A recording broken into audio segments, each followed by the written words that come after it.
मोहाडी उपनगरातील वाल्मिक वसाहतीत 70 वर्षीय वृद्ध महिलेची घरातच हत्या. परिसरात एकच खळबळ. भीक मागून आपला उदरनिर्वाह करणाऱ्या एका 70 वर्षीय वृद्ध महिलेची घरातच हत्या करण्यात आल्याने खळबळ उडाली आहे. धक्कादायक बाब म्हणजे हत्येनंतर घरात चोरी झाल्याचेही समोर आले आहे. धुळे शहरातील मोहाडी उपनगर परिसरात आज एका खुनाच्या घटनेने हादरून गेला. येथील वाल्मिक वसाहतीत राहणाऱ्या लीलाबाई हिरामन सूर्यवंशी वय 70 वर्षे यांचा मृतदेह त्यांच्याच घरात संशयास्पद स्थितीत आढळून आला. आज आम्ही दंडेवाले बाबाच्या इथे मोहाडी एरियात जी घटना घडली आहे म्हाडामध्ये त्याविषयी मी 2 शब्द बोलू इच्छिते. आज एक स्त्री किती सुरक्षित आहे सांगा बरं तुम्ही मला.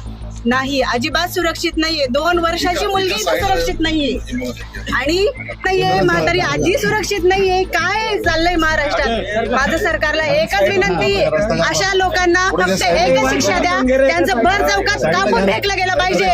धिक्कार आहे अशा सरकाराचा, धिक्कार आहे.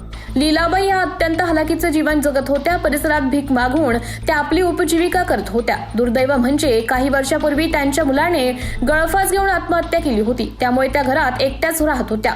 काही अज्ञात संशयित आरोपींनी या वृद्ध महिलेचे तोंड दाबून निर्घुण हत्या केल्याचा प्राथमिक अंदाज व्यक्त करण्यात येत आहे.